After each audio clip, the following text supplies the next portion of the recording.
ഐതിഹ്യം: പരശുരാമൻ പ്രതിഷ്ഠിച്ച 107ാമത്തെ ദുർഗാലയമാണ് പുത്തൂർ ശ്രീ ദുർഗാ ക്ഷേത്രമെന്ന് ഐതിഹ്യമുണ്ട്. മലബാറിൽ ടിപ്പു സുൽത്താന്റെ ആക്രമണം നടന്ന കാലത്ത് സുൽത്താന്റെ പട ക്ഷേത്രത്തിലെത്തി വിഗ്രഹം സ്വർണ്ണ നിർമ്മിതമാണെന്നും വിലപിടിപ്പുള്ള മറ്റു വസ്തുക്കളും ക്ഷേത്രത്തിലുണ്ടെന്നും മനസ്സിലാക്കി അതെല്ലാം കവരാനാണ് പട എത്തിയത്. ഈ സമയം ക്ഷേത്രത്തിലുണ്ടായിരുന്ന ഒരു ഭക്തൻ പടനായകനെ തടഞ്ഞു. വിഗ്രഹം ശിലാനിർമ്മിതമാണെന്ന് പറഞ്ഞു. ഇത് പടനായകന് വിശ്വാസമായില്ല.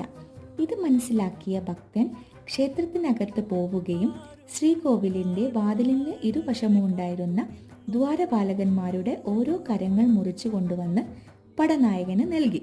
പടനായകന് വിവരങ്ങൾ മനസ്സിലാവുകയും ക്ഷേത്രത്തെ ആക്രമിക്കുക എന്ന ലക്ഷ്യം ഉപേക്ഷിച്ച് മടങ്ങിപ്പോയി. ക്ഷേത്രത്തിലെ ദ്വാരപാലകരുടെ കരങ്ങൾ ഛേദിച്ച നിലയിൽ തന്നെയാണ് ഇപ്പോഴും ഉള്ളത്.